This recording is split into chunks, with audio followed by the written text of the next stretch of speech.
একটি ভয়ঙ্কর NOTAM DRDO তরফ থেকে জারি করা হয়েছে।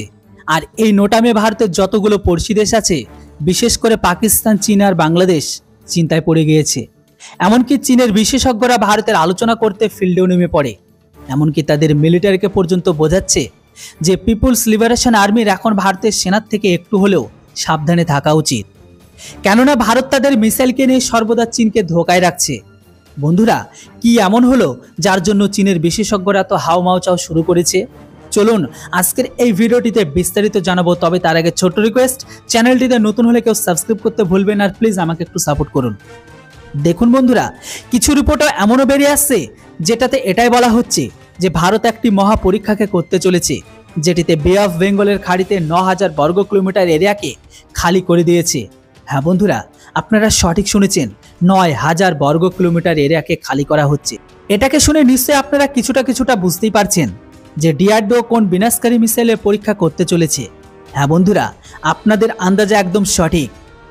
এখানে ডিআরডিও অগ্নি 6 এর প্রস্তুতিতে আছে। যদিও বন্ধুরা কিছু রিপোর্ট অনুসারে ডিআরডিও অগ্নি 5 এর টেস্টের প্রস্তুতি নিচ্ছে। এটা সেই অগ্নি 5 যার কমপ্লেনকে নিয়ে চীন সোজা ইউএন পর্যন্ত চলে গিয়েছিল, কেননা তখন ভারত অগ্নি 5 এর রেঞ্জ 5000 কিলোমিটার থেকে 7000 কিলোমিটার করে দিয়েছিল। কিন্তু এখন পুরো 9000 বর্গ কিলোমিটার এরিয়াকে খালি করেছে। এটা কিন্তু কোনো স্বাভাবিক ব্যাপার নয়, তাই চীন তো এখানে চিল্লাবেই।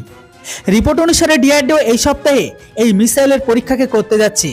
এই পরীক্ষায় এই কারণে করা হচ্ছে কেননা অগ্নি 5 এর মাল্টিপল ওয়ারহেডের যে ক্যাপাসিটি সেটিকে সঠিকভাবে যাচাই করা হবে। আপনাদের মনে আছে এর আগে অগ্নি 5 এর এমআইআরবি সফল পরীক্ষা করে ভারত, যেটিতে অগ্নি 5 দুটো ওয়ারহেডকে নিয়ে তার সাথে গিয়ে সফলভাবে টেস্ট করে। মানে একটা মিসাইল দিয়ে দুটো আলাদা আলাদা দেশও হতে পারে বা একটা এই দেশের আলাদা আলাদা শহরকেও টার্গেট করা সম্ভব। কিন্তু বন্ধুরা, এটা তো জাস্ট শুরু, কেননা বন্ধুরা এর আগে ডিআরডিও জাস্ট দুটো ওয়ারহেডকে নিয়ে টেস্ট করেছিল, কিন্তু এই সংখ্যাটাতেও এখন 10-এ নিয়ে যাবে। এই কারণে এখন এই অগ্নি 5 এর রেঞ্জ ডিআরডিও বাড়িয়ে দিচ্ছে। কিন্তু এরপর চীনি বিশেষজ্ঞদের বক্তব্য এটাই যে ভারত তার আইসিবিএম মিসাইলের রেঞ্জ গোটা বিশ্ব থেকে লোকাচ্ছে। আমাদের এখনো সন্দেহ হয় ভারতের অগ্নি 5 এর রেঞ্জ 7000 কিলোমিটারের থেকে অনেক বেশি। আবারও এমনও হতে পারে ভারত অগ্নি 5 এর নামে ভারতের আরও বিধ্বংসী অগ্নি 6 মিসাইলকে টেস্ট করতে পারে। দেখুন বন্ধুরা, আমারও কিন্তু এটাই মনে হচ্ছে, বাট আপনাদের ওপিনিয়ন কি লিখে জানান। চীনের বক্তব্য গোটা বিশ্বকে দেখানোর জন্য ভারত অগ্নি 5 এর নাম নিয়ে বলছে।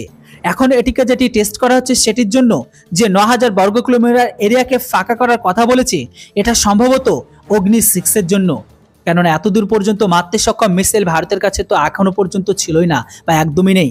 আর বন্ধুরা, এই কথাটা কোথাও না কোথাও সত্য, আর এই জন্য আমাদের ভারতের থেকে সাবধান থাকা উচিত। আর দেখুন বন্ধুরা, চীনের এই সন্দেহটা কতটা সত্য আর কতটা সন্দেহের মধ্যে কতটা সত্যি আছে এটার উপর কোনো কিছু বলা তো যাবে না। কিন্তু যখন কথা হয় ব্রহ্মোস আর অগ্নি মিসাইল, তখন চীন এমনভাবে ঘাবড়ে গিয়ে স্টেটমেন্টকে জারি করে।